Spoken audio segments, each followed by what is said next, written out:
Welcome. If you click this link, you must be looking for something tasty, cheap, and good for two. Stay tuned for more of these videos as I plan to do more in the future here, and also don't hesitate to throw out ideas for things you'd like to see me try and do in the future. Hope you enjoy the video.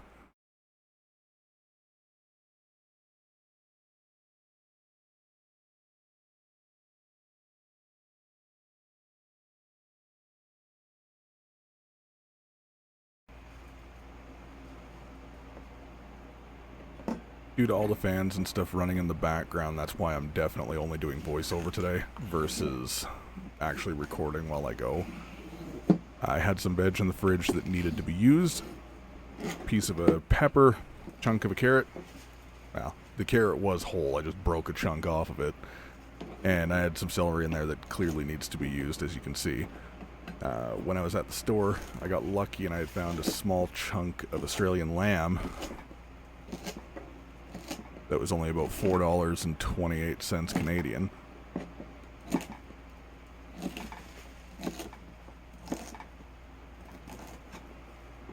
With that, and just kind of the miscellaneous stuff that I had laying around the house, my guess is total cost of ingredients with the lamb, the stock, because I was too lazy to make my own stock, and the vegetables that I had to use, is probably only about $8 Canadian. Maybe $8.50. But I knew I needed to use it, and I needed something for dinner for two tonight, so this was what I thought up.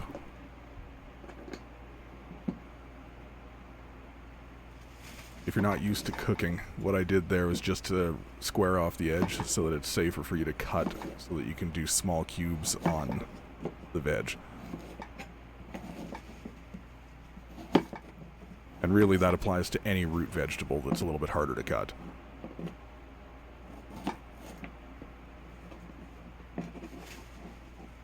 For some reason I could not seem to keep my cutting board under control today.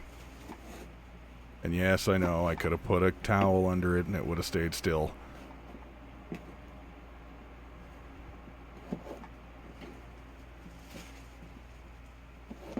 But I didn't feel like going to get one.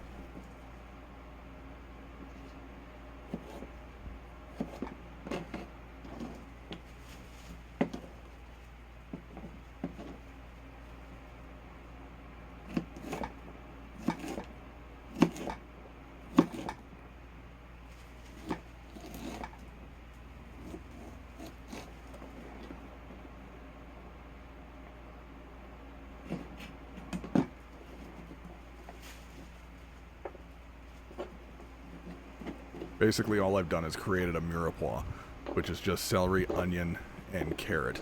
I didn't have to chop any onion because the onion was kind of left over from some Chicago dogs the night before, but otherwise I would have done the same thing to an onion just now.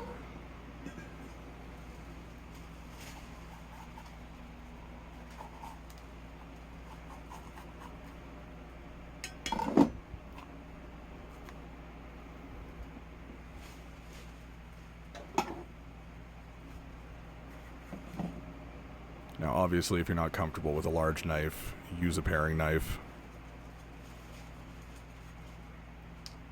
But this has been my favorite knife for the last 15 years. I got it when I was 18, and it's still going strong. It's a Wusthof Culinar series chef's knife. Solid metal. Really, really nice.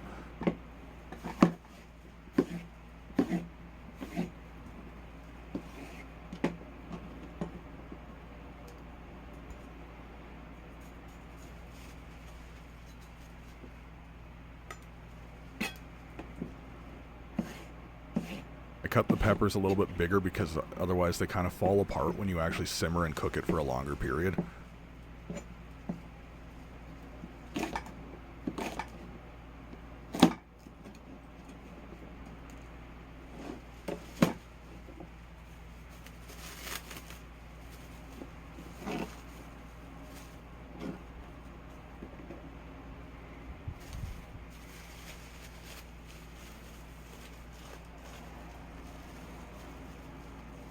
Just put them off to the side for later because you cook them last. Like I said, my little tiny piece of lamb shoulder. Was kind of surprised how cheap it was. It's about 230 grams, I think it was. In Imperial, it would be about a half a pound.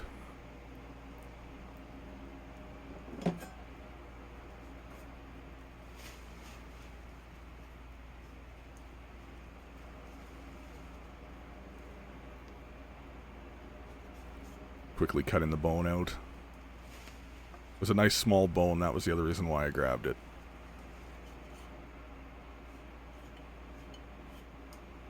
Again, if you're not comfortable with a big knife, switch to a paring knife or one that's a little bit smaller. And also make sure your knife is sharp.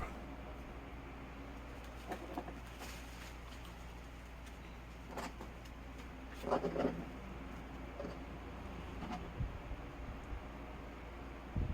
don't know why I had my bottle opener thing there. I realized that was in that for the whole video. Basically until the last 5 minutes of the video. And I don't even know why I had it on the table with me. There was nothing I needed it to open. But now that I've said it, I know you're going to stare at it the whole video. Right now I'm just doing really mild trimming because I want to keep some of the fat because it'll add a lot of flavor to the base. And since I'm not doing a from scratch stock, that's the only reason I'm not keeping the bone or anything like that. As you'll see later, I'm just going with a really basic beef stock from Campbell's because, let's face it, you're not going to find a cheap lamb stock anywhere.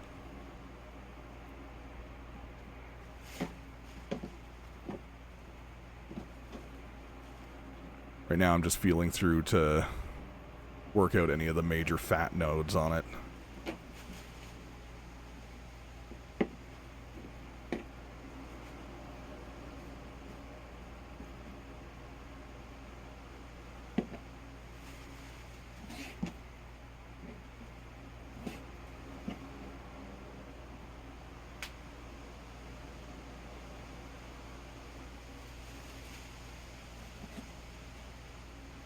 But all in all, not a whole lot of scrap on this little piece. So, for the price, I was quite happy with it. And again, I'm only making for 2 people, so I'm not making a gigantic pot of stew. This is only meant to be 1 medium-large size bowl per person. Obviously, if you're going to use one of these, make sure you're in a well-ventilated area. I've got patio door open plus windows with a cross draft on going on, so I don't have to worry about the carbon monoxide from it. Don't do this in like an enclosed room with no window. So I'm just dumping some olive oil in there to coat the bottom. This pot has probably been in the family for about 60 plus years. It's been my mom's favorite pot, it was my grandmother's favorite pot, and I honestly don't know where she got it. But we pretty much know it in the family as the stew pot. It's also good for pretty much any one pot type meal that you might be making.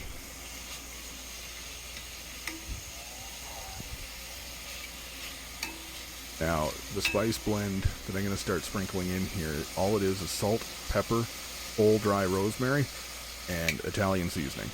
Italian seasoning because I'm lazy and I didn't feel like putting a whole bunch of herbs together, and that had half of what I wanted anyway, so it didn't make a whole lot of difference to me.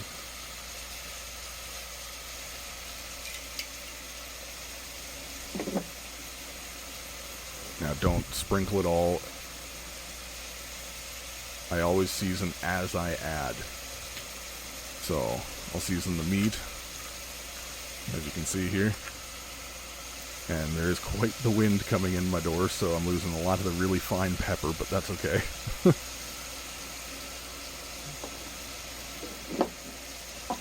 Stir it around a little bit, and then let it sit and cook.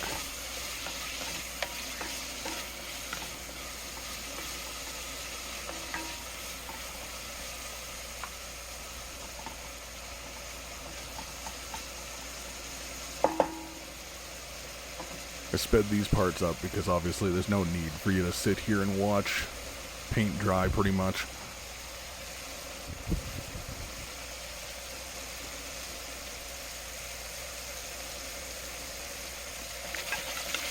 Stir it around a little bit.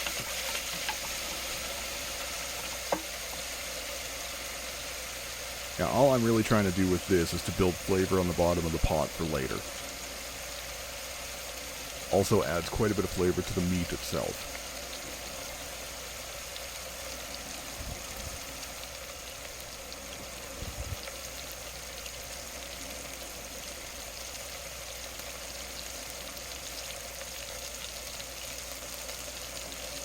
As you can see, I've built up a bit of brown on the bottom.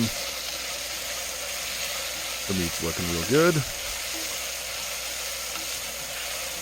So it's time to add in the main base of the veg. Now you'll also see something near the end that I kind of forgot to mention. If you want potato, add potato. I count that into my under $10 price tag because I just added 8 small baby potatoes that I had in the kitchen that I really needed to use. But I did not show them at the beginning of the video. You'll see me add them in right at the end though, before I put it on to actually simmer for a while.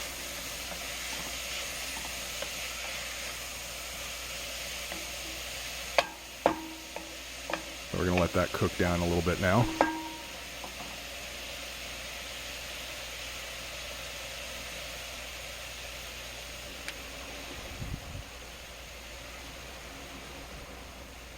Like I say, I thought of doing this finally just because I do like to cook, and most people who do cooking on here only show for a large batch or to feed the family.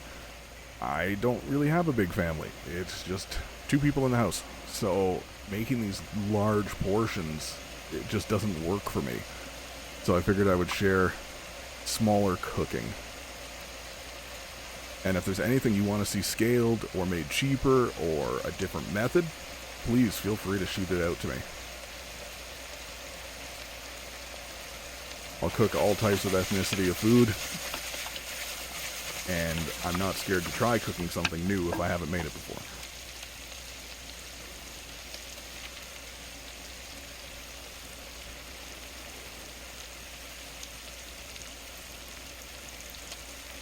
So now that that's cooked down quite a bit, we'll mix it up some more here.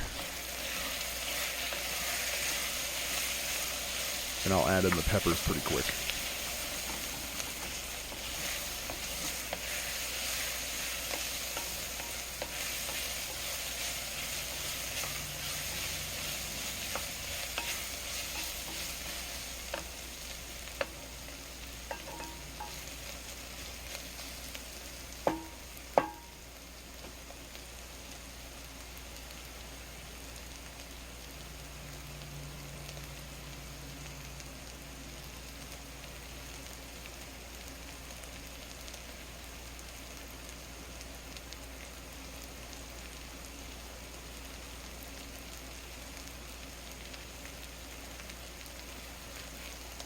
Add those in. Don't really want to cook these very long. Want them to cook more in the simmering stage, otherwise they'll fall apart.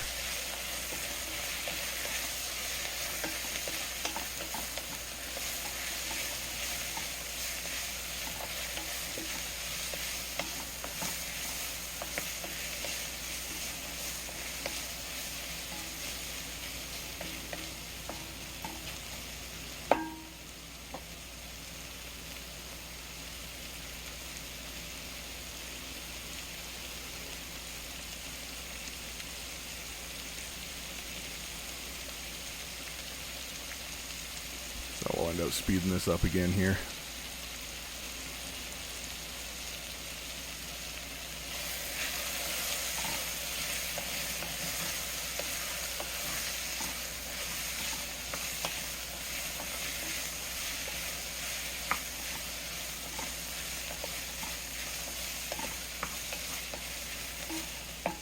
So you'll see here that I start to deglaze the pan with just water at first. I'll add stock a little bit later. going to lightly scrape off all the tasty brown bits that are stuck to the bottom of the pan.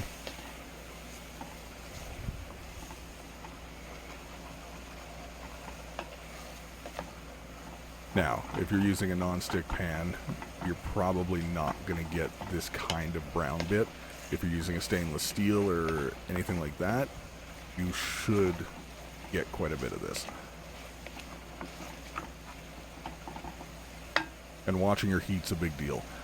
Make sure it's not too hot, or you'll just burn everything to the bottom, and then it'll just taste really acrid and bitter.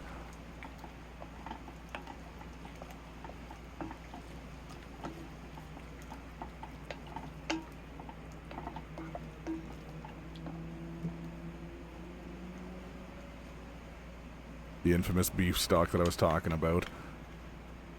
I always just wait for these things to be on sale for $1.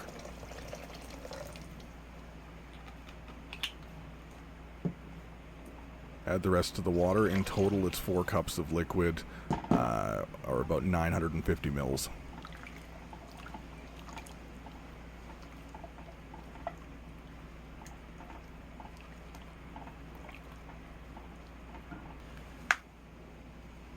After a quick taste test, I needed to add some more seasoning to it.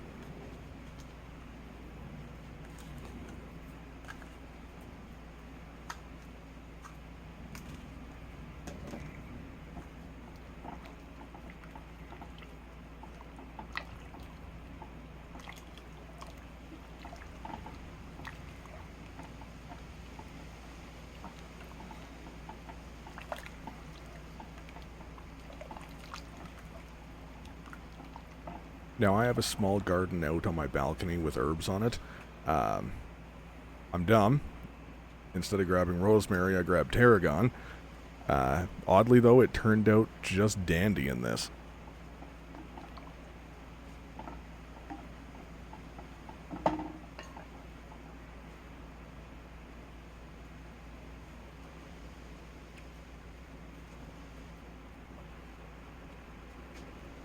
So while that was doing its thing, I cleaned up a little bit,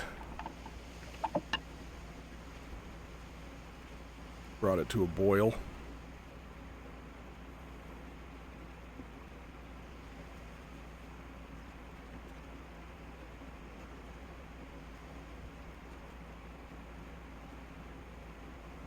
Sped that up, nothing quite like watching a pot try and boil.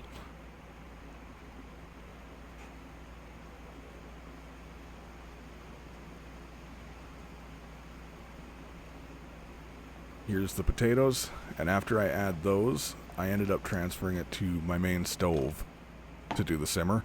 I did let it simmer for about an hour and a half or 2 hours roughly, until everything was kind of broken down.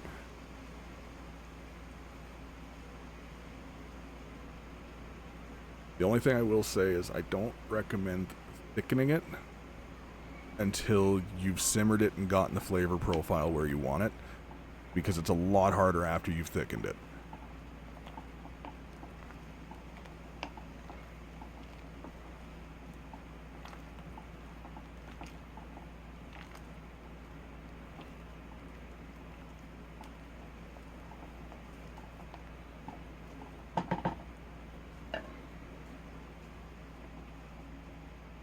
And we're back. I cleaned everything up, and this is after all the simmering. As you can see, the stock has deepened in color. It's reduced a small amount. I did add probably an extra half a cup to 3/4 of a cup, or 125 to 175 mils of water during the cooking process. But everything's cooked down well. Potatoes look good. Nothing's mush. But it's thin, and I don't want that today. So the way I'm going to do it, out of sheer laziness, is a cornstarch slurry. So I got it up to a good boil again here, and right now I'm just out in the kitchen making the cornstarch slurry. Now with the slurry, add a bit at a time and get it slowly to where you want it for thickness, because it's a lot harder to take it away than it is to add more. Not to mention, if you do it slowly, you can get it to where you want for the type of meal you're having. For me, since I was just having the stew, I wanted it pretty thick. If I was having it with dumplings or something like that, I would want it a little bit more thin.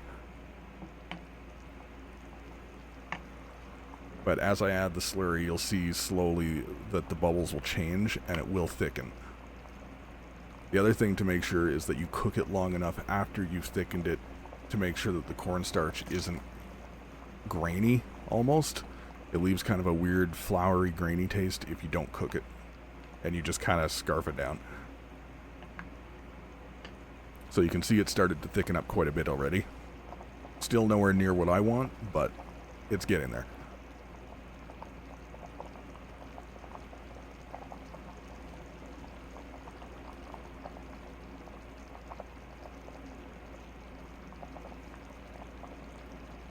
So what I did there was that I actually lowered the heat a little bit, because if it's really hot, it retains its heat better now that it's thicker for some reason. And I tell you, bubbling stew on your skin hurts.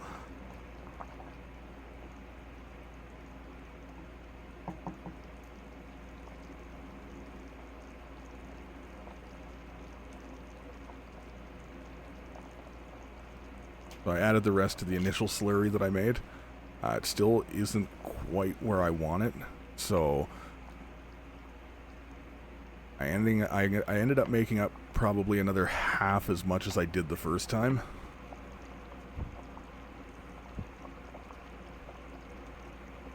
Beat it up. Wanted to see it after it cooked in that it was thick enough, and it's not quite there when I do the spoon test.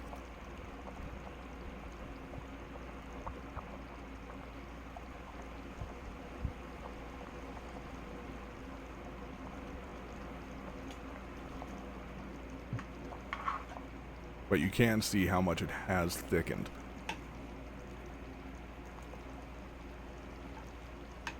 Gave it a little taste, tasted good. I did end up adding, when I was in the kitchen originally, or when I took it into the kitchen originally to simmer, I did end up adding some salt nearing the end. But again, it's one of those things, you taste it, and you adjust it to your taste. Now, you see that did quite a bit. Bring it back up, cook it for a second. And by a second, I mean probably about 2.5 minutes. Because it takes at least 2 minutes to cook the cornstarch in. Stir it in there a little bit.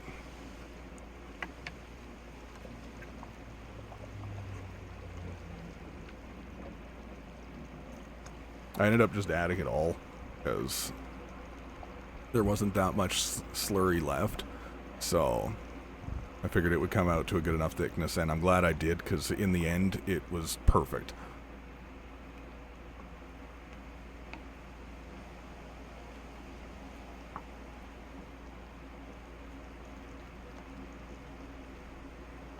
After the video, I actually ended up eating the demo bowl that I made up. And it was fantastic. Had it with a couple slices of toast. Super good.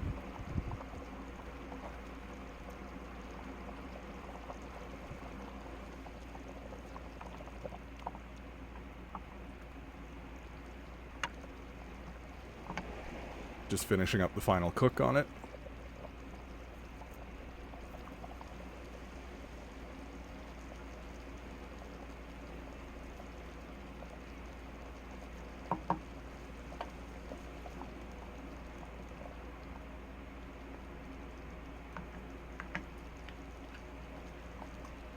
Now keep in mind, that's the boiling consistency. When it cools a little bit, it thickens up more. And if you add too much cornstarch because you think it's going to be too liquidy, keep in mind, once you put it in the fridge or anything like that to store it, it will turn into a gelatinous blob. Which is fine, you just got to make sure you heat it again slowly, otherwise, kind of gross.